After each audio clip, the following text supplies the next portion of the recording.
BMC news live from Kochi Malayalam വാർത്തകൾ നിങ്ങൾക്കായി അവതരിപ്പിക്കുന്നത് Cochin Kalabhavan Angamaly franchise powered by Heal Life Thottakattukara Nazareth villas and BMC production Angamaly. നമസ്കാരം, BMC radio Malayalam വാർത്തകളിലേക്ക് സ്വാഗതം. ഞാൻ ധനുകൃഷ്ണ. മാലിന്യം കുമിഞ്ഞുകൂടിയ ഫോർട്ട് കൊച്ചി കടൽ തീരം ശുചീകരിക്കുന്നതിന് 1 മാസം നീളുന്ന പദ്ധതിക്ക് രൂപം നൽകി അധികൃതർ. ദുർഗന്ധം വമിക്കുന്ന കടൽ തീരം സന്ദർശിക്കാൻ വിദേശ വിനോദസഞ്ചാരികൾ അടക്കമുള്ളവർ മടിക്കുന്നതായി കഴിഞ്ഞ ദിവസം വാർത്ത വന്നിരുന്നു. ഓണം അവധി ആഘോഷിക്കാനെത്തിയ നാട്ടുകാർക്ക് മനമടുപ്പിക്കുന്ന കാഴ്ചയായിരുന്നു ഫോർട്ട് കൊച്ചി കടൽ തീരത്തിൻ്റേത്. അധികൃതരുടെ നിസ്സംഗതയിൽ വിമർശനമുയരുകയും ചെയ്തു. ടൂറിസ്റ്റ് സീസൺ തുടങ്ങി വിദേശ സഞ്ചാരികളുടെ വരവ് ആരംഭിച്ചിരിക്കെയാണ് സഞ്ചാരികളുടെ പറുദീസയായി വിശേഷിപ്പിക്കപ്പെടുന്ന ഫോർട്ട് കൊച്ചി ബീച്ചിന് ഈ ദുരവസ്ഥ.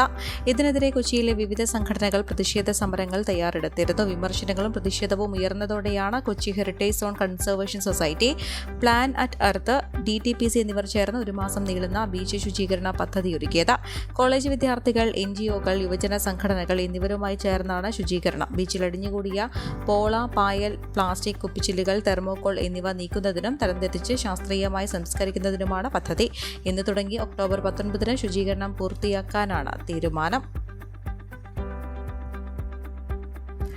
സ്വിമ്മിംഗ് പൂളിൽ വീണ് 2 വയസ്സുകാരൻ മരിച്ചു. പൈപ്ര കക്ഷായിപ്പടി പൂവത്തും വീട്ടിൽ ജിയാസിന്റെയും ഷെഫിലയുടെ മകൻ എബ്രഹാം സെയ്ദാണ് മരിച്ചത്. ചൊവ്വാഴ്ച വൈകിട്ട് 4 മണിയോടെയാണ് സംഭവം. ജിയാസിന്റെ വീടിന് തൊട്ടടുത്തുള്ള സഹോദരന്റെ വീട്ടിൽ വന്നതായിരുന്നു കുഞ്ഞ്. കളിക്കുന്നതിനിടെ വീട്ടിലെ സ്വിമ്മിംഗ് പൂളിൽ വീണ് മുങ്ങിപ്പോയ കുഞ്ഞിനെ ബന്ധുക്കളുടൻ പൊയ്ക്കാപ്പള്ളിയിലുള്ള സ്വകാര്യ ആശുപത്രിയിൽ എത്തിച്ചു. നില ഗുരുതരമായതോടെ എറണാകുളത്തെ സ്വകാര്യ ആശുപത്രിയിൽ പ്രവേശിപ്പിച്ചെങ്കിലും ബുധനാഴ്ച രാവിലെ 8 മണിയോടെ മരിച്ചു.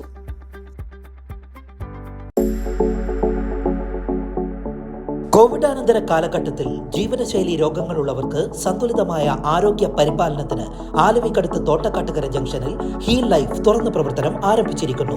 ഫിസിയോതെറാപ്പി, സൈക്കോളജി, ആയുർവേദ ചികിത്സകൾക്കായി 8089011772 ബന്ധപ്പെടാവുന്നതാണ്. രാജ്യാന്തര നിലവാരത്തിൽ നിർമ്മാണം പൂർത്തിയായെങ്കിലും കക്കടാശ്ശേരി കാളിയാർ റോഡ് ആരംഭിക്കുന്ന കക്കടാശ്ശേരി പാലം പഴയ കോലത്തിൽ തന്നെ. വീതി കുറഞ്ഞ കക്കടാശ്ശേരി പാലത്തിന്റെ ഇരുവശവും നടപ്പാത നിർമ്മിക്കണമെന്ന ജനപ്രതിനിധികളുടെയും നാട്ടുകാരുടെയും ആവശ്യം നടപ്പായില്ല. 6.30 മീറ്റർ മാത്രം വീതിയുള്ള പാലത്തിലെ ഗതാഗതം റോഡ് നവീകരണത്തിന് ശേഷം കൂടുതൽ ദുഷ്കരമായി. അപകടവും വർദ്ധിച്ചു. പാലത്തിലൂടെയുള്ള കാൽനട യാത്രയാണ് കൂടുതൽ അപകടകരം. 6.5 പതിറ്റാണ്ട് മുൻപ് നിർമ്മിച്ച പാലത്തിന് റോഡ് നവീകരണത്തിന്റെ ഭാഗമായി നടപ്പാലം നിർമ്മിക്കുന്നതിനും പദ്ധതി ിരുന്നുവെങ്കിലും അവസാന നിമിഷം ഒഴിവാക്കുകയായിരുന്നു. 68 കോടി രൂപ അനുവദിച്ച റോഡിന്റെ നിർമ്മാണം 3 മാസം മുൻപാണ് പൂർത്തിയായത്. കക്കടാശ്ശേരി കാളിയാർ റോഡിന്റെ നവീകരണത്തിന്റെ ഭാഗമായി DPR തയ്യാറാക്കുന്ന സമയത്ത് ഇക്കാര്യം ഉൾപ്പെടുത്തിയിരുന്നതാണ്. നിലവിലുള്ള പാലത്തിൽ കാൽനട യാത്രക്കാർക്കായി സ്ട്രീറ്റ് ഫുഡ് ബ്രിഡ്ജ് നിർമ്മിക്കാനായിരുന്നു വിഭാവനം ചെയ്തിരുന്നത്. എന്നാൽ പിന്നീട് റോഡ് നിർമ്മാണത്തിൽ നിന്ന് കാൽനടപാത ഒഴിവാക്കി റോഡിൽ അപകടങ്ങൾ ഒഴിവാക്കാനും കാൽനട യാത്രക്കാരുടെ ജീവനും ഭീഷണിയാകാതിരിക്കാനും പാലത്തിൽ നടപ്പാത കാലതാമസം കൂടാതെ ഒരുക്കണമെന്നാണ് നാട്ടുകാരുടെ ആവശ്യം.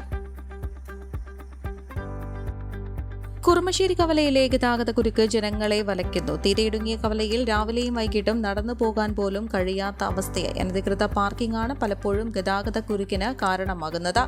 ആലുവ മാള റോഡിലും കണക്കൻകടവ് റോഡിലും വലിയ ഗതാഗതക്കുരുക്കാണ് പലപ്പോഴും അനുഭവപ്പെടുന്നത്. പറക്കടവ് SNCS ഹയർ സെക്കൻഡറി സ്കൂളിലെയും കുറുമശ്ശേരി ഗവൺമെന്റ് UP സ്കൂളിലെയും വിദ്യാർത്ഥികൾക്ക് പലപ്പോഴും നടന്നു പോകാൻ പോലും കഴിയാത്ത വിധം ഗതാഗതക്കുരുക്ക് അനുഭവപ്പെടുന്നുണ്ട്. ഇവിടെ റോഡ് തീരെ ഇടുങ്ങിയതാണ്. പിന്നെ കൊടും വളവും. വലിയ വാഹനങ്ങൾ തിരിക്കാനെടുക്കുന്ന സമയം എതിർവശത്ത് നിന്ന് വരുന്ന മറ്റു വാഹനങ്ങൾ റോഡിൽ കുടുങ്ങും. ഇതിനു പുറമെയാണ് അനധികൃതമായ റോഡരികിൽ ചെറുതും വലുതുമായ വാഹനങ്ങളുടെ പാർക്കിംഗ്. ഇവിടെ വിവിധ സ്ഥാപനങ്ങളിലേക്ക് എത്തുന്ന വാഹനങ്ങളാണ് റോഡരികിൽ പാർക്ക് ചെയ്യുന്നത്. ഇതിനെതിരെ ശക്തമായ നടപടി സ്വീകരിക്കണമെന്ന് കാലങ്ങളായി നാട്ടുകാർ ആവശ്യപ്പെടുന്നുണ്ടെങ്കിലും നടപടി ഉണ്ടാകുന്നില്ല. പാറക്കടവ് പഞ്ചായത്തിലെ വിവിധ പ്രദേശങ്ങളിലെ റോഡ് ഇക്കാലയളവിനുള്ളിൽ വികസിപ്പിച്ചിട്ടും മേഖലയിലെ പ്രധാന റോഡ് കടന്നുപോകുന്ന കുറുമശ്ശേരിയിലെ റോഡ് ഇപ്പോഴും പഴയപടി തന്നെയാണ്. ചെങ്ങമനാട് മുതൽ അന്നമനട വരെയുള്ള റോഡ് സ്ഥലം ഏറ്റെടുത്ത് വികസിപ്പിച്ചാൽ ഇപ്പോഴത്തെ ഗതാഗതക്കുരുക്കിന് പരിഹാരം കാണാൻ സാധിക്കും. ഇതിനു പുറമെ റോഡരികിലെ അനധികൃത കച്ചവടങ്ങളും വാഹനങ്ങളിലെ തെരുവ് കച്ചവടങ്ങളും അവസാനിപ്പിക്കേണ്ടതുണ്ട്. ഇക്കാര്യത്തിൽ പോലീസും പഞ്ചായത്തും അടിയന്തര നടപടികൾ സ്വീകരിക്കണമെന്നും നാട്ടുകാർ ആവശ്യപ്പെട്ടു. മെട്രോ യാത്രക്കാർക്ക് കലയുടെ കൂത്തമ്പല കാഴ്ചയൊരുക്കി KMRL മെട്രോയുടെ തൃപ്പൂണിത്തുറ ടെർമിനൽ സ്റ്റേഷനിലാണ് തനത് കലകൾ ഉൾക്കൊള്ളിച്ചുള്ള മ്യൂസിയം പ്രവർത്തനം ആരംഭിച്ചത്. നൃത്തരൂപം എന്ന പേരിലാണ് കേരളത്തിന്റെ നൃത്തങ്ങൾ എന്ന പ്രമേയം ഉൾക്കൊണ്ടുള്ള മ്യൂസിയം. ടിക്കറ്റ് കൗണ്ടറിന്റെ സമീപത്തുള്ള മ്യൂസിയം കാണാനും ശില്പങ്ങൾക്കൊപ്പം ഫോട്ടോ പകർത്താനും ഒട്ടേറെ യാത്രക്കാർ ഇവിടെ എത്തുന്നുണ്ട്. സ്റ്റേഷനിലെ പ്രധാന ആകർഷണമാണ് കലാശില്പങ്ങൾ നിറഞ്ഞ മ്യൂസിയം. 10 ശില്പങ്ങളാണ് ഇവിടെ പ്രദർശിപ്പിച്ചിരിക്കുന്നത്. ടിക്കറ്റ് എടുക്കാത്തവർക്ക് മ്യൂസിയം സൗജന്യമായി സന്ദർശിക്കാം. കഥകളി, തെയ്യം, മോഡേൺ തുള്ളൽ, നങ്ങ്യാർകൂത്ത്, ചാക്യാർകൂത്ത്, പടയണി, കൂടിയാട്ടം തുടങ്ങിയ കലകൾ ഇവിടെ പ്രദർശിപ്പിച്ചിട്ടുണ്ട്. ഫൈബർ ഗ്ലാസിലാണ് ഇവ നിർമ്മിച്ചിരിക്കുന്നതെന്നും KMRL അധികൃതർ പറഞ്ഞു. കലാരൂപങ്ങളെക്കുറിച്ചുള്ള ചെറിയ കുറിപ്പുകളും നൽകിയിട്ടുണ്ട്. എറണാകുളം ആസ്ഥാനമായ അകൃതി ആർട്ട് സർക്കിളാണ് മ്യൂസിയം ഒരുക്കിയത്. രാവിലെ 6 മുതൽ രാത്രി 10:30 വരെയാണ് പ്രവർത്തനം. വർഷങ്ങളുടെ കാത്തിരിപ്പിനൊടുവിൽ SN ജംഗ്ഷനിൽ സിഗ്നൽ എത്തി. പക്ഷേ എരൂർ നിവാസികളുടെ പ്രശ്നത്തിന് പരിഹാരമായില്ല. എറണാകുളം ഏറ്റുമാനൂർ സംസ്ഥാന പാതയിൽ ഏറ്റവും അധികം തിരക്കുള്ള ജംഗ്ഷനായ ഇവിടെ നീണ്ട കാത്തിരിപ്പിനൊടുവിലാണ് സിഗ്നൽ പുനഃസ്ഥാപിച്ചത്. എന്നാൽ സിഗ്നൽ ഇല്ലാത്ത സമയത്തുള്ള ഗതാഗത പരിഷ്കാരങ്ങൾ തന്നെയാണ് ഇപ്പോഴും ഇവിടെ തുടരുന്നത്. SN ജംഗ്ഷനിൽ നിന്ന് ഏരൂർ റോഡിലേക്കുള്ള പ്രവേശനം ഇതുവരെ പുനഃസ്ഥാപിച്ചിട്ടില്ല. ഇതോടെ അമ്പലമുകൾ ഇരുമ്പനം ഭാഗത്ത് നിന്ന് ഏരൂരിലേക്കുള്ള യാത്രക്കാർ വടക്കേക്കോട്ട ആദംപിള്ളിക്കാവ് ക്ഷേത്രത്തിന് മുൻപിലെത്തിയാണ് യു-ടേൺ എടുക്കുന്നത്. 1 കിലോമീറ്റർ അധികം ഓടണം. ഗതാഗതക്കുരുക്കുള്ള സമയമാണെങ്കിൽ അരമണിക്കൂറിലേറെ ഇവിടെ കിടക്കണം. തൃപ്പൂണിത്തുറ നഗരത്തിൽ നിന്ന് എത്തുന്നവർക്കും ആദംപിള്ളിക്കാവ് ക്ഷേത്രത്തിന് മുൻപിലെത്തിയാൽ മാത്രമേ യു-ടേൺ എടുക്കാൻ സാധിക്കൂ. പലപ്പോഴും ഇത് ഗതാഗതക്കുരുക്കിനും സമയനഷ്ടത്തിനും വഴിവെക്കുന്നുണ്ടെന്നും ഡ്രൈവർമാർ ആരോപിക്കുന്നു.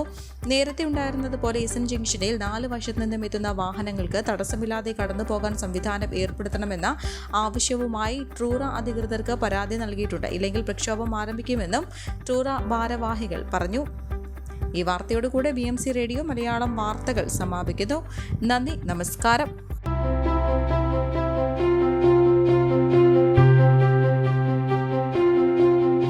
അങ്കമാലി പ്രദേശത്തെ കലാവിദ്യാർത്ഥികൾക്ക് സുവർണ അവസരം. ലോക പ്രശസ്ത കലാവിദ്യാലയമായ കൊച്ചിൻ കലാഭവന്റെ അങ്കമാലി ഫ്രാഞ്ചൈസി കരയാമ്പറമ്പിനടുത്ത് എളവൂർ കവലയിലുള്ള സ്പ്രിംഗ്ഫീൽഡ് കെട്ടിടത്തിൽ പ്രവർത്തനം ആരംഭിച്ചിരിക്കുന്നു.